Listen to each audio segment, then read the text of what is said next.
La ciencia es el futuro. Sin ciencia no hay futuro.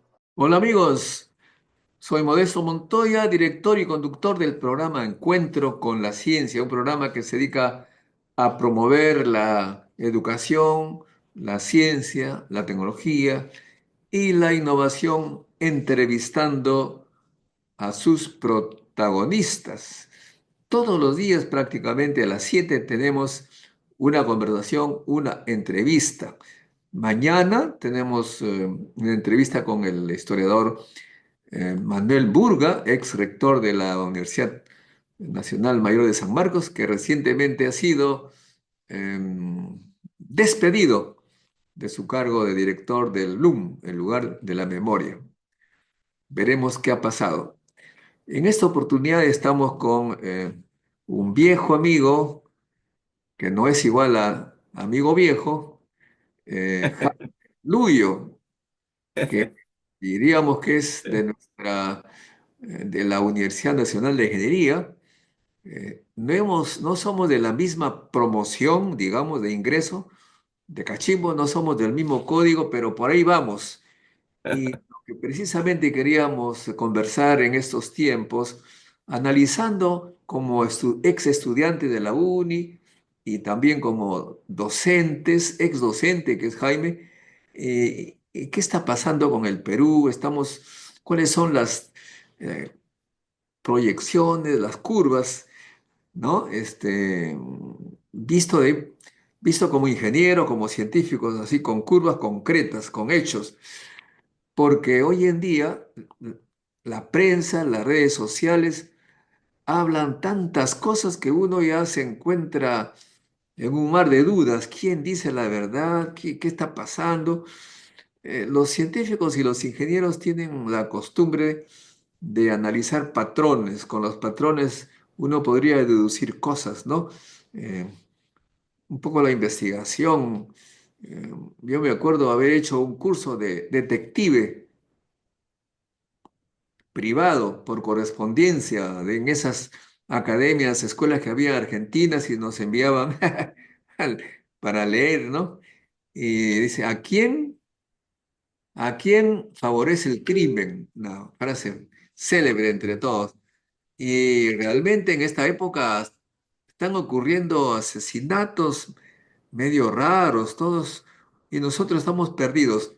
Los psicoanalistas señalan claramente que lo que estamos viviendo actualmente en el Perú, la desconfianza y una especie de presión desde arriba que nos hace sentir impotentes, finalmente produce depresión, baja la productividad en los trabajadores que reciben esas noticias y lo que es sumamente increíble es que finalmente tiene un efecto muy negativo en el PBI, porque al final baja la producción, suben las enfermedades, puesto que la depresión causa baja de defensas, la gente se enferma, gasto de salud, una cosa impresionante. O sea que lo que estamos viviendo finalmente tiene consecuencias concretas, monetarias, aumenta la pobreza, aumenta todo lo que es inseguridad. Gracias, Jaime, por estar con nosotros.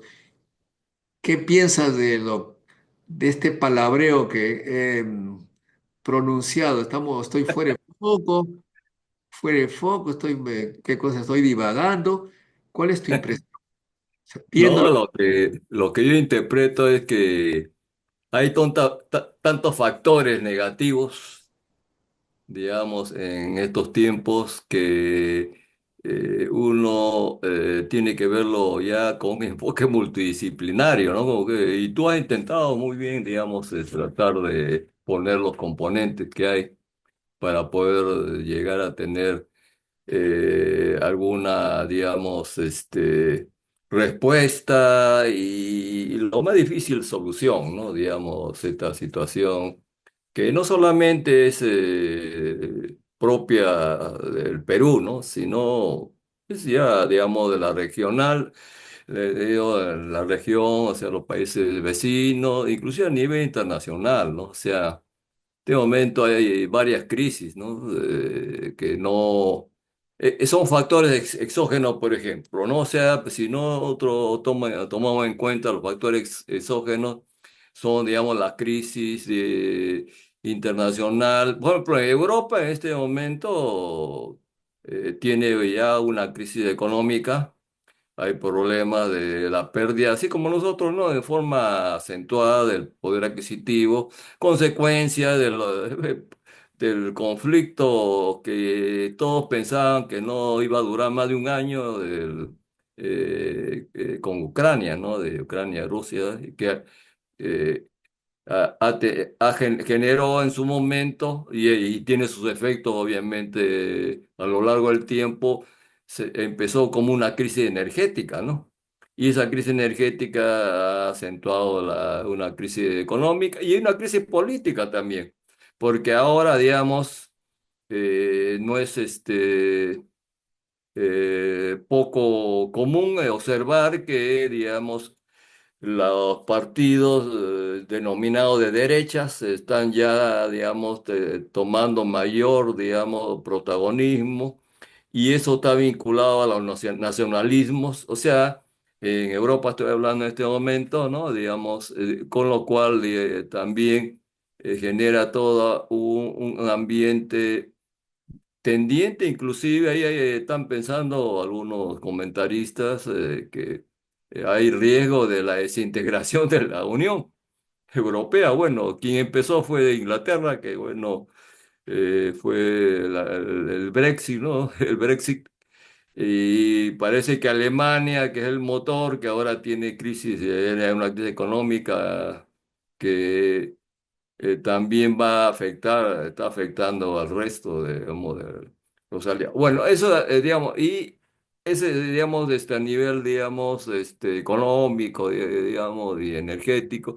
Y Pero otra, no nos salgamos del Perú, estamos, ya, no, un componente más que ya tiene que ver con el Perú, por supuesto, también, y la también pregunta, la pregunta concreta es la siguiente. La gente, los profesionales, los docentes de la uni, la gente que converso, entrevisto, me dicen, me siento como un pobre diablo ante el poder que nos dicen lo que se les pega la gana, que pienso que es mentira, pero nos están haciendo el tonto, se burlan de nosotros y cosas increíbles en el Congreso, supuestamente una red de prostitución, una muerte de una sospechosa dentro de esa supuesta red de prostitución. Después un señor que aparentemente ha sido asesinado, pero dicen que de repente es un suicidio y que es el testigo principal para saber la verdad sobre un asunto de repartición de comida en mal estado a niños pobres. En fin, una fiscal que comienza a desbaratar a los fiscales que están haciendo un trabajo de investigación de alta corrupción, en fin, una serie de hechos que me dicen ellos, mis entrevistados, que ellos se sienten impotentes y encima nos ponen cuentos, nos dicen cuentos.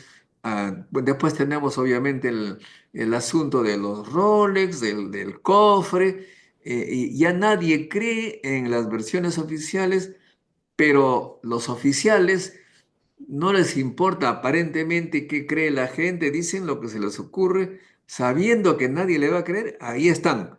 Claro, las encuestas señalan que la confianza que se tiene en ellos es casi nula, pero no les importa y los colegas dicen francamente, ya nos sentimos miserables, trapeados, el ciudadano de a pie, ¿cómo se sentirá? Y señalan los expertos que eso causa, como dije, depresión, baja la defensa, se enferma, baja la productividad y el país entonces disminuye su PBI y se convierte en una cosa cada vez más compleja.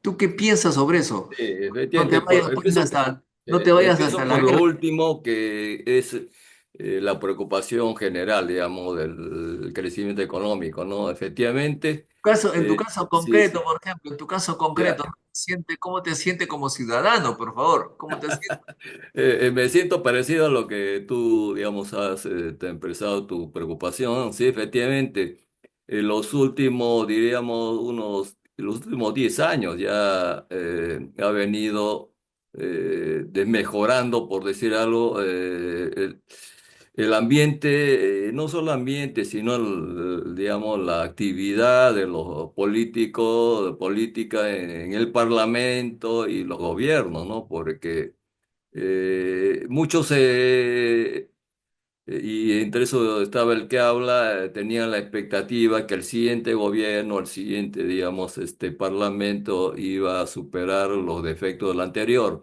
pero lamentablemente estamos observando de que no ha sido así, más bien se está yendo, digamos, no en el sentido correcto, sino cada vez se está complicando más la situación política que afecta efectivamente la actividad económica, como ya un buen tiempo hemos conversado, que la política influye positivamente o negativamente en el comportamiento económico del país.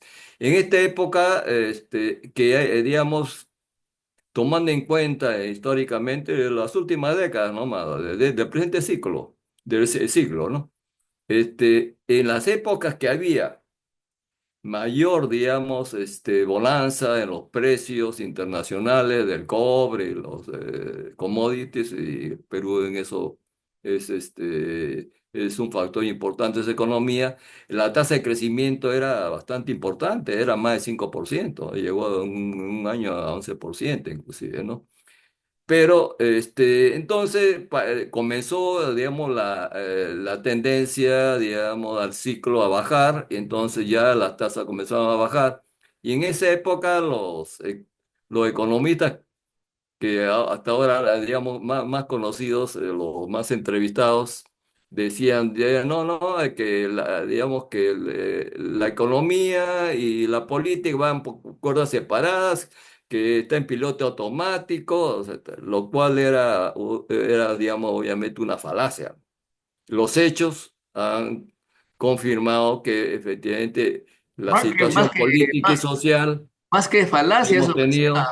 una falsedad, parece que es una falsedad. Así es, así es, sí. Porque Ahora, bueno, pocos son los que se rectifican. Entonces, en este momento yo, en una conversación contigo anteriormente, deberíamos estar mínimo 5% de crecimiento, dados los precios mínimos, o sea, podría ser más, pero en fin. Ahora, el asunto también está complicándose en la perspectiva, porque todo dice, bueno, ya, un nuevo gobierno vendrá con nuevas ideas, un nuevo equipo, quizás mejor que el anterior. Siempre hay esa esperanza en el electorado. Pero lo que ocurre es de que la perspectiva que vemos no es muy halagüeña. ¿Por qué? Empezando que hay 40 en este momento 40 partidos ya en el partidor, ¿no? Y todavía hay veintitantos que están por inscribirse. Entonces, en ese escenario, no hay que ser un matemático de excelencia como tú para darse cuenta que el próximo parlamento va a ser, si en este parlamento se han dividido tantas las bancadas que hay con una docena de bancadas, en el próximo parlamento va a haber una veintena de bancadas. Entonces, cuando el Parlamento está fragmentado, llegar a consensos y llegar, digamos, a buenas decisiones es mucho más complicado. Y el siguiente gobierno, como según las leyes electorales, tienen, digamos, su bancada en función del porcentaje que tengan en la elección, la primera elección, ¿no? O sea, la presidencial, que es simultánea con la digamos, del Parlamento. Entonces va a tener una bancadita. O sea, en otras palabras, no va a tener de inicio un soporte necesario que debe tener todo gobierno de una bancada más o menos, digamos, importante en el Parlamento para que pueda también complementar las iniciativas, digamos, legislativas y para cumplir, digamos, un programa de gobierno aceptablemente, digamos, orientado al desarrollo del país o recuperación, digamos, de diferentes sectores que han estado teniendo problemas en los últimos tiempos. Entonces, si un gobierno no tiene un respaldo, digamos, en el Parlamento, entonces se va a repetir la historia. Por eso es que hemos batido también récord internacional, si no mundial, de tener, creo, en 7 años, creo, como 6 presidentes. Entonces, y el problema es que no es, cuando cambia un presidente, obviamente cambian todos los ministros, etcétera. Si cuando cambia un ministro ya quieren, digamos, ya el nuevo ministro sacar a todos los altos funcionarios, inclusive hasta el nivel de directores generales. Entonces, en esa situación, ¿qué política y qué de trabajo, qué proyecto se puede, digamos, desarrollar? Porque el que viene generalmente deshace lo bueno y lo malo del anterior y quiere empezar de cero. Siempre está empezando y eso tiene unos efectos negativos en el desarrollo de los diferentes proyectos a nivel nacional.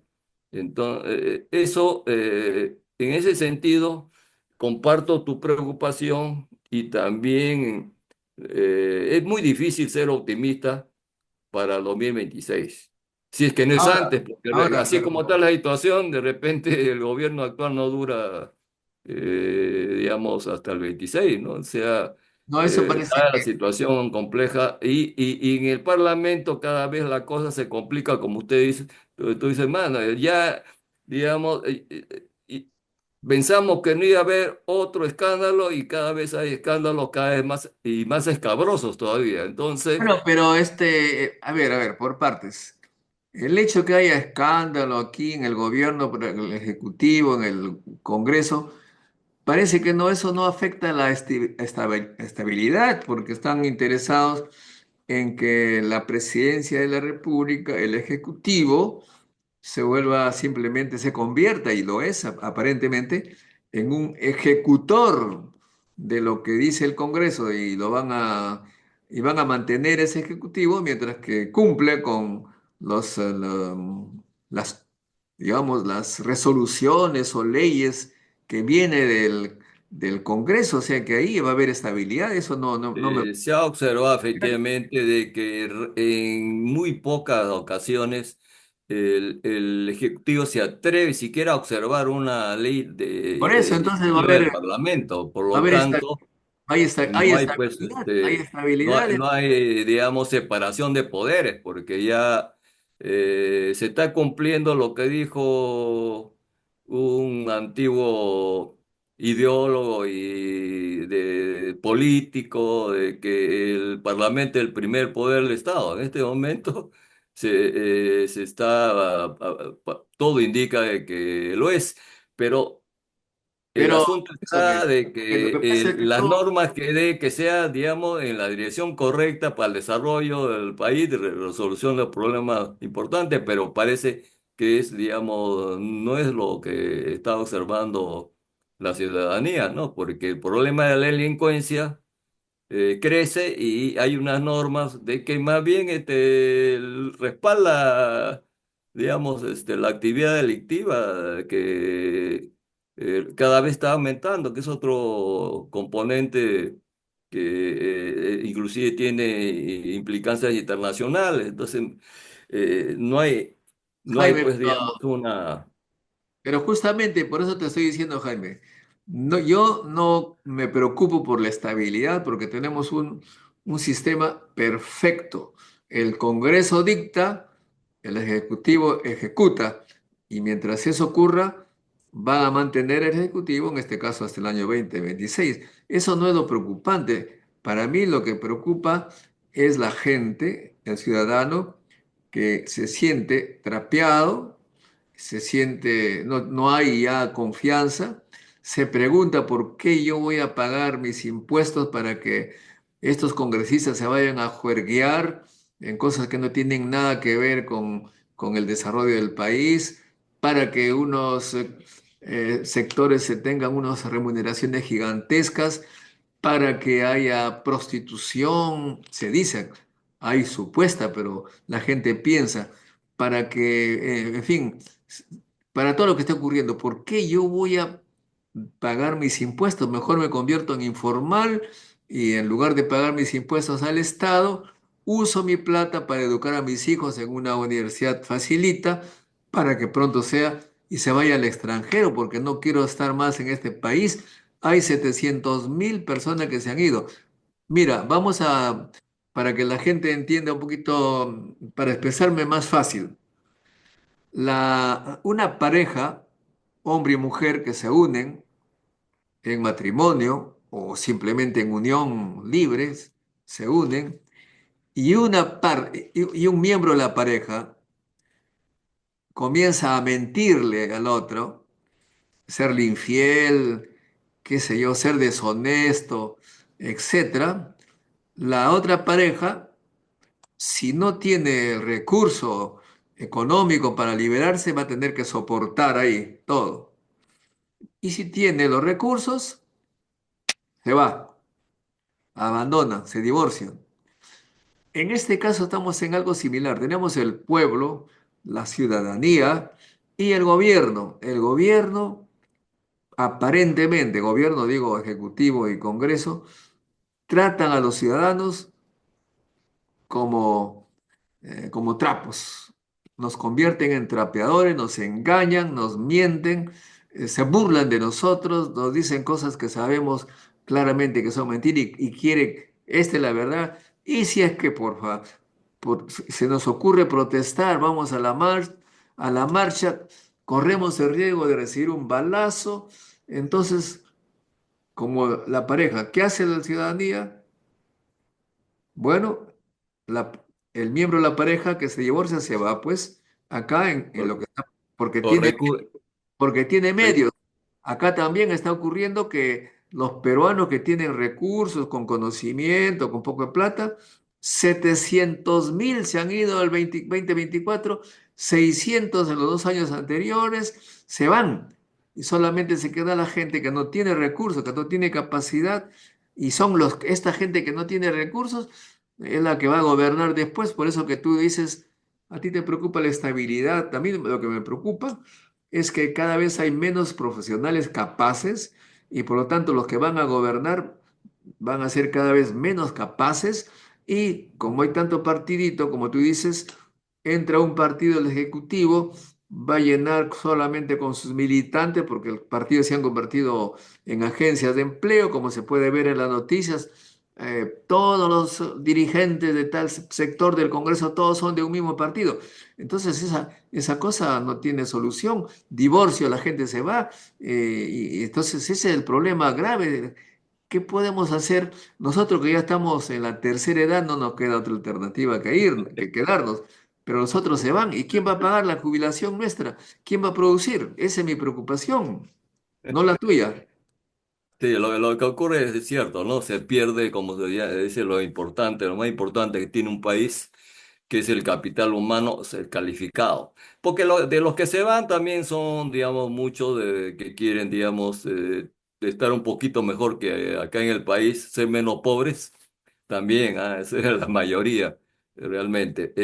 Así como los venezolanos se han venido para acá, digamos, como 1 millón, entonces, pero todo es relativo, ¿no?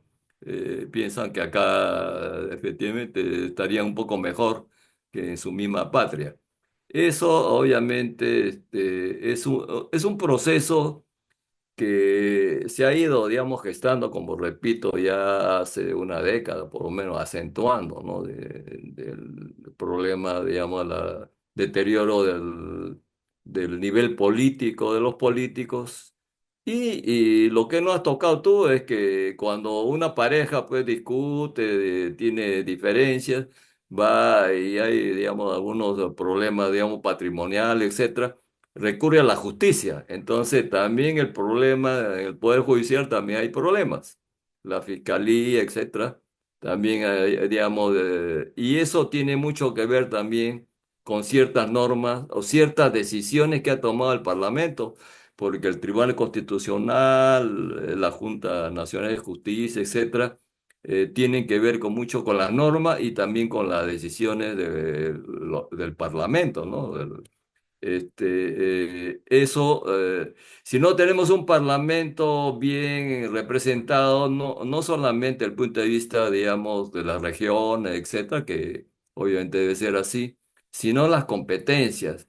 Pero también hay, digamos, un aspecto, las competencias, las calificaciones, ya sea profesionales o, digamos, pero yo también le doy inclusive hasta más importancia a la calificación ética, o sea, porque pueden estar bien preparados, digamos, ser inclusive muy de alta IQ, alto IQ, o sea, coeficiente intelectual, etcétera, pero si eso no está respaldado por un comportamiento ético y moral y con principios, digamos, sólidos, entonces también hay esa paradoja, ¿no? Porque muchos piensan de que mientras más calificada sea, digamos, los altos funcionarios del Estado, entre eso también están los parlamentarios, entonces el país va a ir mejor,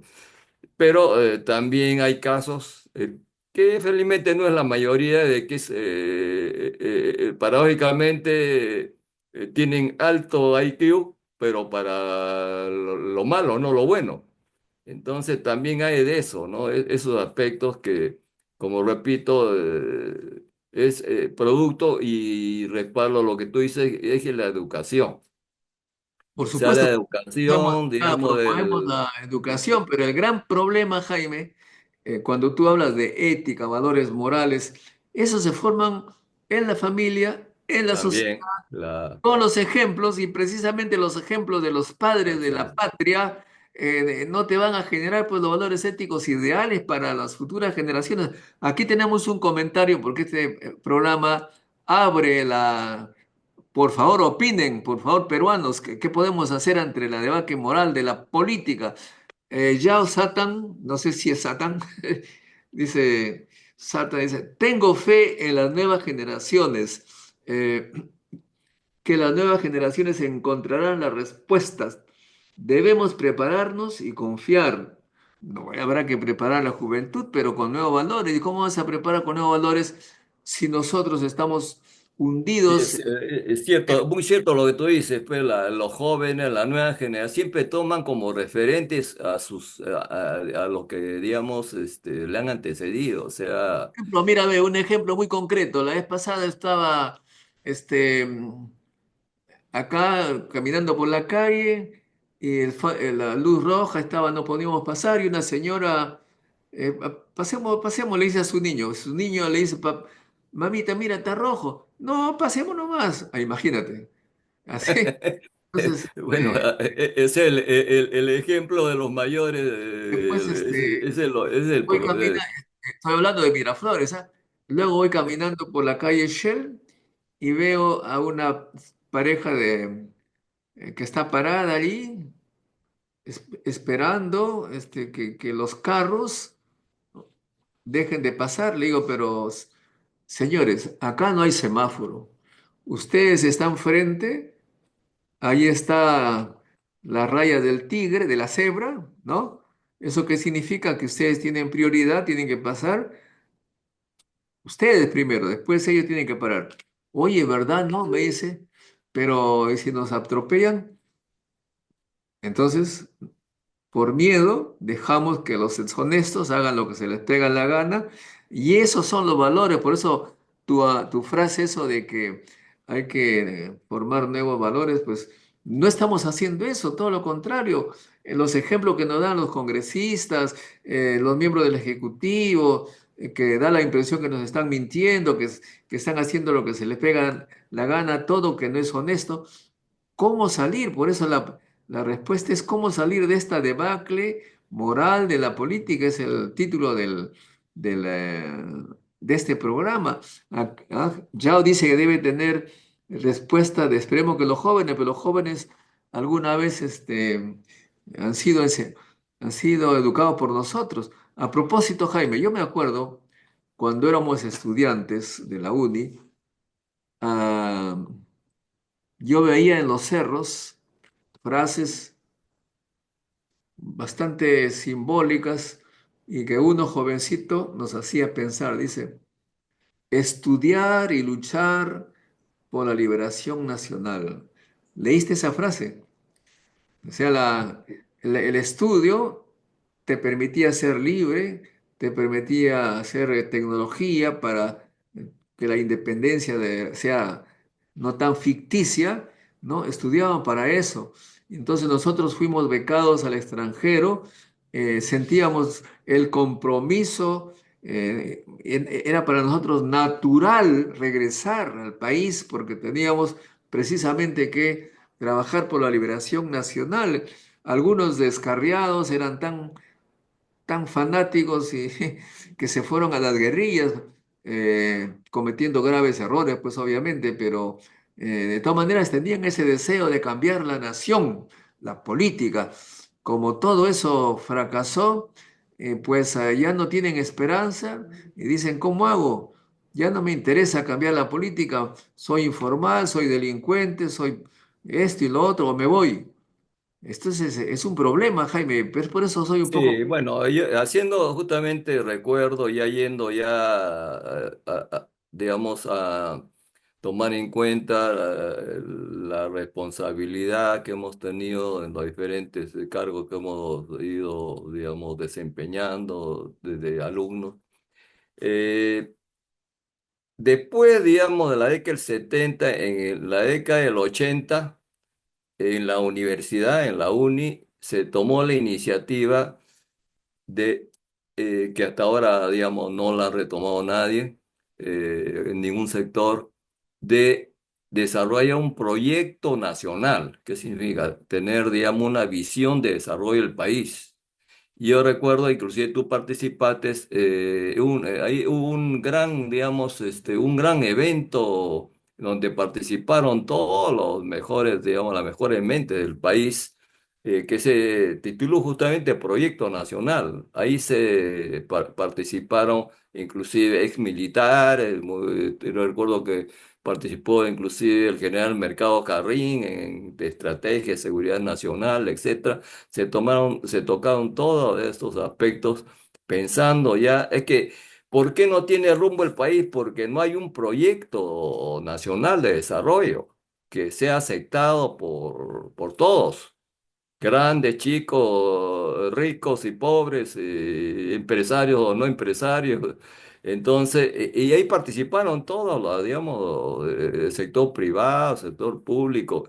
Entonces, ahí hubo toda una iniciativa, pero lamentablemente, al inicio del 90 vino la corriente neoliberal en la cual, pues, digamos, la planificación digamos, la visión, digamos, de planificar el desarrollo de un país fue, digamos, desterrada en la mente digamos, de los altos funcionarios, ¿no?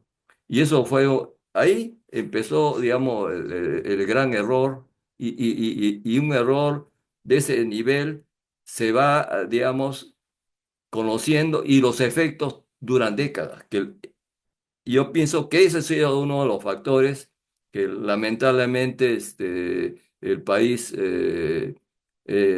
está en la situación, digamos, que estamos lamentando, ¿no? Pero Entonces, yo creo que el punto más, el quinquenio más nefasto que hemos tenido es el de Alan García, porque las bueno, eso, los jóvenes perdieron esperanza total y se fueron en mancha. Y muchos jóvenes del 85 se fueron empezaron a abandonar el país, grandes talentos.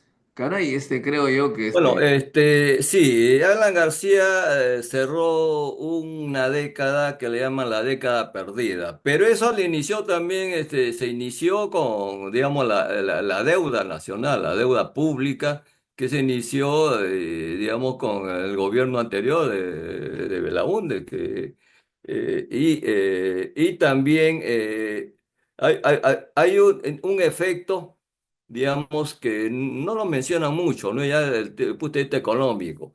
¿Qué es lo que ocurre? De que se endeudaron, pues, digamos, que lo que ocurre de que como después de digamos, del, digamos, del problema del petróleo del fines de la década del 70.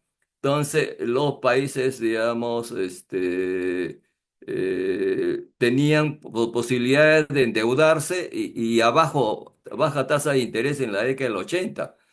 Pero resulta de que Estados Unidos, debido a que teniendo una alta inflación, elevó la tasa de interés para recesar la economía y tratar de contener el problema inflacionario.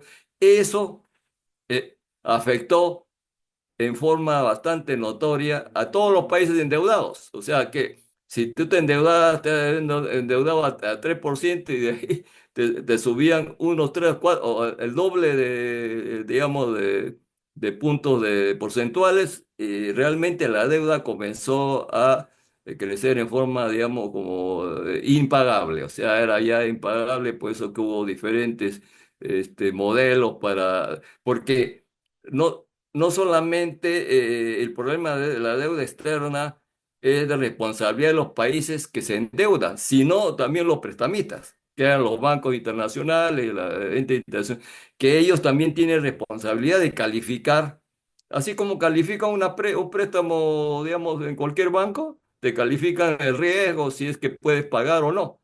Entonces, en todo caso, la responsabilidad era compartida, pero quien tiene el poder es el que te ha prestado, o sea, la Ahora, ente, digamos, financiera. Entonces, eso, digamos, creó el ambiente para que Alan García, con una política errada, evidentemente, pero tú estás hablando como economista, Jaime, pero lo que yo me refiero es que la gente pierde confianza ante una demostración del poder que no dirige al interés nacional, llenan militantes sin saber leer ni escribir en los órganos del Estado, le dan empleo prácticamente que son militantes. La gente perdió confianza en el gobierno o ahí empezó todo, me parece a mí, porque yo me acuerdo, estaba en el IPEM, por ejemplo.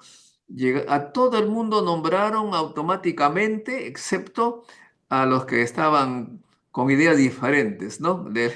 Este, bueno, eso ya, esa es entonces, cosecha nacional ya, a escucha, nivel, digamos, ahora, entonces del gobierno de turno. la gente que te pudo se fue. Ah, mira, te voy a leer Eso aquí es hay cierto. te voy a leer un comentario de una persona que nos está viendo para que dice así. A ver, Catalina Esteves dice, saludos. Eso es una cosa para nosotros, ¿ah? Porque cuando yo estoy en la uni, por ejemplo, a la hora del almuerzo, todo el mundo despotrica, pero nadie hace algo frente a los peruanos. O sea, son digamos, políticos de mesa, de café. Dice Carmen Esteves, saludos. Como profesionales de todas las carreras debemos hacer mea culpa por solo centrarnos en nuestro círculo académico y cultural y no acercarnos a la sociedad en los colegios principalmente. Eso dice Catalina Esteves. Por ejemplo, los arqueólogos estamos solo en nuestro círculo académico y de trabajo, pero no hacemos nada por hacer que la sociedad sepa en qué consiste la arqueología y para qué le sirve al Perú. ¿Ves? Entonces, esa es una crítica, una autocrítica que se hace y la que deberíamos hacernos todos. Los docentes universitarios tendrían que salir y pronunciarse y hacer docencia precisamente, es lo que no estamos haciendo, Jaime. Bueno, lo que ocurre es lo siguiente, ¿no? Porque está hablando de los colegios, ¿no es cierto? Por ejemplo, había una iniciativa, ese aspecto sí fue una buena iniciativa, inclusive del Parlamento, ¿ah? Hace un año, año y medio, algo más, de que se permita, o sea, se permita s- ingresar a la docencia primaria, creo que de secundaria principalmente, de aquellas profesiones que no son las profesiones del magisterio, o sea, Otra palabra, pueden enseñar ingenieros, abogados, historiadores, que sea ya licenciados, ¿no? Ya graduados, pero ha habido, pues, no ha habido, digamos, el apoyo y la aprobación porque se cerraron de que tenían que ser pedagogos. Y la pedagogía, pues, en el país, digamos, tiene mucho que desear, ¿no? Entonces, para que enseñen gente que es, digamos, de especialidad, el ingeniero va a enseñar seguramente matemática y física, obviamente conoce mejor que los mismos pedagogos digamos, que estudian la rama de ciencias, ¿no? Y historiadores, etcétera. Y yo recuerdo cuando yo estudié en el Colegio Guadalupe, ¿ah? O sea, nacional, yo recuerdo que en mi época los que enseñaban ahí en el Colegio Guadalupe eran catedráticos de San Marcos, en su especialidad.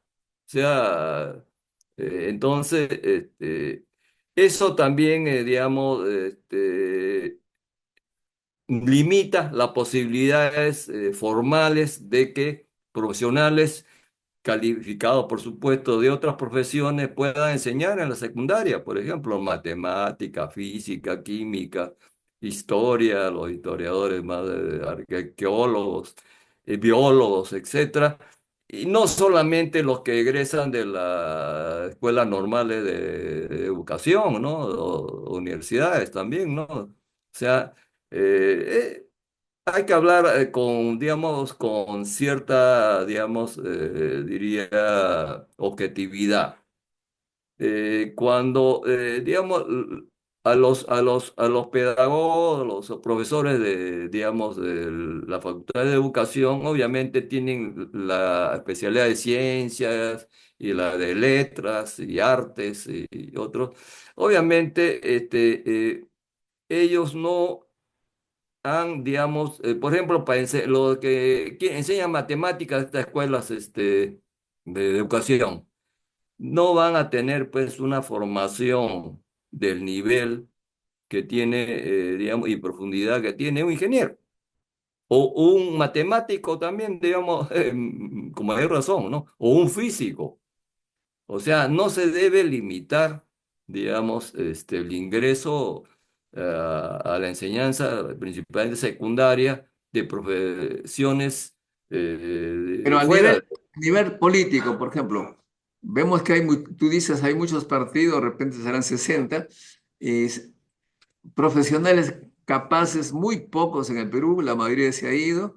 ¿Y qué pasa? Que cuando gana un partido quiere poner solamente a los miembros de a sus militantes, y como el número de gente capaz en su totalidad es pequeño, menos será pues en un partido, así cualquier persona entra a, a Bueno, tener ese es cargo. cierto, pues ¿No ese crees, no lamentablemente, crees tú ese, que, la pregunta en esta, ¿no crees que es necesario que se haga una escuela de administración pública, algo así como servir, y que todo funcionario público de alto nivel de confianza, que se le llama, tiene que haber sido egresado de esa escuela, cualquiera que sea su tendencia política, para que por lo menos escoja a los que saben manejar el Estado, que se han preparado para ellos? mira, lo que de mi experiencia, y tu experiencia también seguramente lo has analizado, Mira, en las entidades públicas como un ministerio, tiene que haber todo un personal calificado en gestión de la pública, principalmente, digamos, del tercer nivel, que no estoy hablando de calificación, digamos, o discriminando, ¿no? O sea, para que ellos sean personales de carrera, pero bien formados. Y yo recuerdo que había una escuela de administración pública que se creó durante el gobierno militar. ¿Ah? Entonces, eso parece que lo han desactivado, lo cual ha sido un error, ¿no? O sea, estos funcionarios de carrera, o sea, deben, digamos, obviamente salir de una así como ocurre en los países desarrollados, como en Francia, que es un referente, por supuesto, en la escuela normal, etcétera, y sale hasta el presidente de la República, ¿no? Entonces, pero para los niveles, digamos, ya de ministro, viceministro y directores generales, obviamente se requiere, digamos, una formación, empezando una formación hasta cierto punto multidisciplinaria, ¿no? Economía, en gestión pública y, digamos, conocimiento, buen conocimiento del sector que van a representar, van a dirigir. Y a nivel de viceministro, obviamente, gente competente del sector eléctrico, por ejemplo, hablando, ¿no? Minero, etcétera. Y los directores, inclusive, tienen que tener, digamos, una calificación bastante, digamos, especializada, digamos, porque ahí se van a decidir las políticas en el sector. Y entonces, digamos, tiene que haber gente competente, como ahora en el caso de que, claro, pues bueno, hablar con el ejemplo, ¿no? O sea, uno recomendar con el ejemplo. Yo llevé doctores. Y en este momento en la Dirección General de Electricidad hay un excelente, digamos, doctor, Elvis Tello, en eficiencia energética, que está encargando inclusive de la planificación, ya tentando la base de planificación, digamos, energética del país. Neil Versa, Neil Mesa, José, digamos, etcétera, ¿no? Digamos, y asesoría también la doctora Lice López. Ahora, ese equipo ha demostrado su competencia con la aprobación de este proyecto de modificar la ley de eficiencia energética actual para que haya mayor competencia en el mercado eléctrico y los precios tiendan a bajar, sobre todo en el sector público, que atiende a los pequeños consumidores residenciales, comerciales e Pero industriales. la idea es, Entonces, eso, la pregunta es, ¿no crees tú que debe haber una escuela del Estado para que tengamos buenos funcionarios bien preparados, sí, lo independientes? de carrera deberían pasar por ahí, por supuesto. Inclusive, digamos, para los, digamos, altos funcionarios con nivel ministro, viceministro, directores generales, hagan o digamos, un repaso, digamos, especial, digamos, hay un curso de, digamos, de orientación para que estén, digamos, porque ¿sabe cuál es el problema? Y tú también lo conoces, es de que las normas, digamos, en el sector público paran cambiando, o sea, rápidamente y encuentra un problema, sale otra norma. O sea, hay una telaraña de normas que realmente por eso es que se hacen indispensables los abogados, ¿no? Ahora, bueno, Y eso, obviamente, es otro tema bueno, que tiene que ver para con la ir, administración pública, ¿no? para ir terminando, Jaimito, pues, ¿cuál es tu balance de este congreso del espectáculo que está haciendo? Una pregunta que seguramente lo comparten pues el 99% de tus seguidores y mucho de la población, ¿no? Hay una preocupación cada vez mayor de que cada semana aparece un nuevo problema en el Parlamento y cada vez más escabroso, no sea más preocupante, porque se supone de que en el Congreso debe haber pues, personajes, representantes y políticos que tengan pues un mínimo y necesario nivel, digamos, ético y de competencias, ¿no? O sea, realmente, si y las encuestas creo que en este caso nos ilustran, ¿no? De que si el Congreso anterior llegó, creo, a 15% y en el actual creo que tiene 4% de aprobación. Entonces, eh, mi opinión simplemente sería redundante, ¿no? De que la opinión de la No, población. no, yo te podría decir que, así como decíamos en la universidad es un reflejo de la sociedad y el Congreso es un reflejo de la sociedad. Además, es un Congreso realmente representativo. ¿En qué sentido representativo? Se sabe que hay gente que defiende los intereses de una parte de la población, que se llaman los mineros ilegales.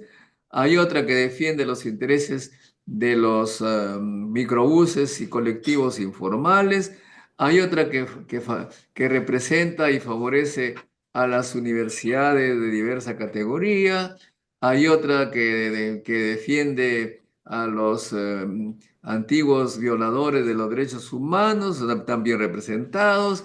Hay otros que defienden a aquellos que tienen problemas con la justicia, les cambian la ley. O sea, el Congreso representa, en cierta manera, a la población, lo que no está. No, representa a ciertos intereses que en las campañas electorales no lo han mencionado.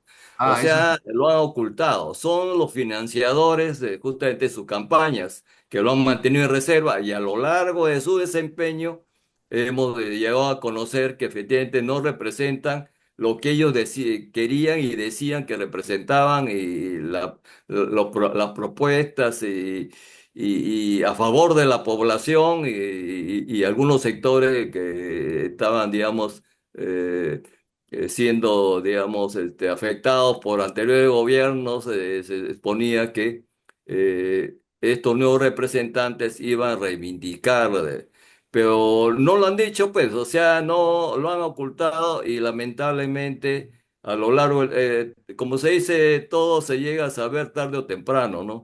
Y el balance que has hecho tú, efectivamente, es bastante preocupante, ¿no? Entonces, Pero por otro lado, mira, es claro, evidente, todo el mundo se da cuenta que votan leyes que han sido rechazadas en referéndum por la casi totalidad de los peruanos, es decir, votan contra lo que piensan la gran mayoría de peruanos. Esa es una debacle moral de un Congreso, ya francamente, por eso es no, que inclusive lo la gente que se siente oprimida, un trapeador, porque no le hacen caso, hacen lo que le pega gana y encima tienen el poder para impedir cualquier manifestación. Y si es que alguien osa decir una cosa diferente, aparentemente los amenazan con que ya no van a ser contratados en marzo.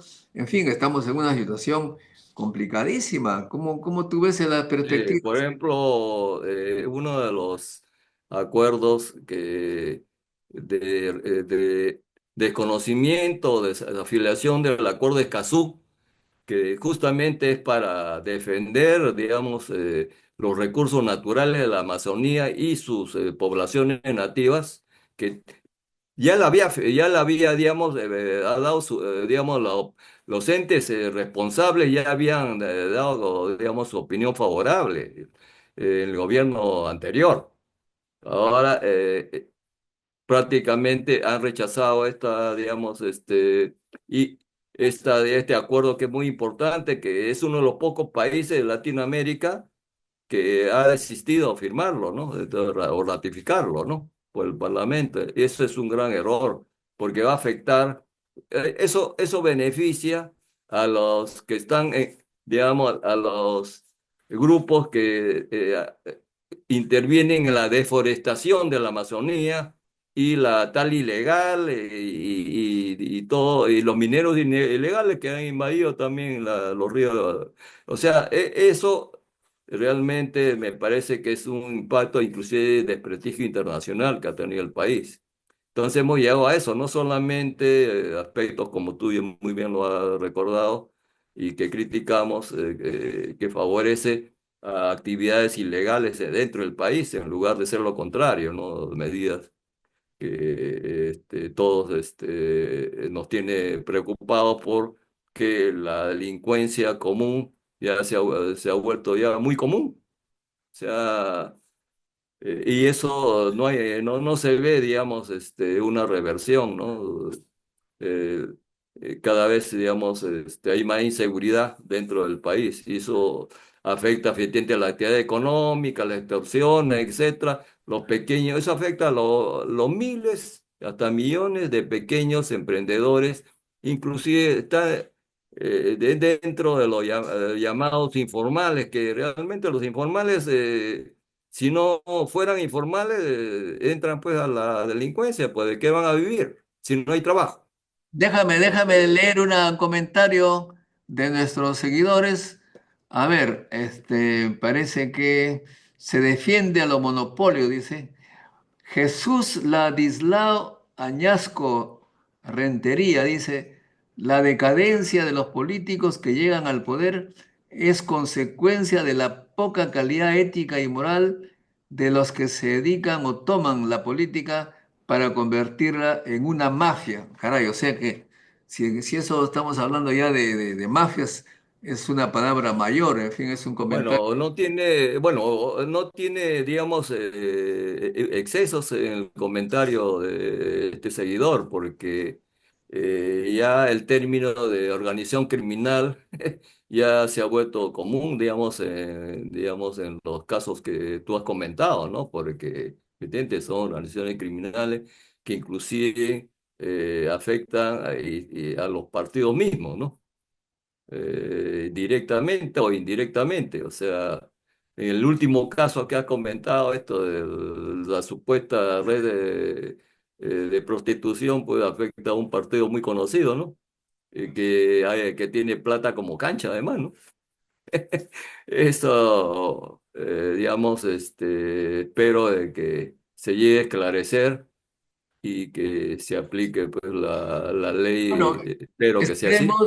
esperemos que todo se ponga claro, aunque eso tampoco ya ahora uno no tiene confianza, porque todos los procesos terminan ahogados, asfixiados, ya nada, francamente ya no hay esperanza de nada. ¿Qué podemos esperar? Esperemos que los Sí. jóvenes se eduquen con una cosa totalmente nueva, con un programa nuevo, que usen el criterio crítico para encontrar información, hagan ciencia y tecnología, vean al mundo un hogar, escojan donde mejor vivan y si es que tienen ganas y fuerzas, luchen porque el Perú sea un país con meritocracia, justicia, honestidad. Muchas gracias, Jaime. Gracias, amigo, por Gracias, su... amo eso también. Un gusto dialogar contigo. No se Hasta olviden, otra oportunidad. no se olviden de compartir este video con sus contactos para seguir cada vez más en la ciencia y la tecnología. Chao, chao. Nos vemos. La ciencia es el futuro. Sin ciencia no hay futuro.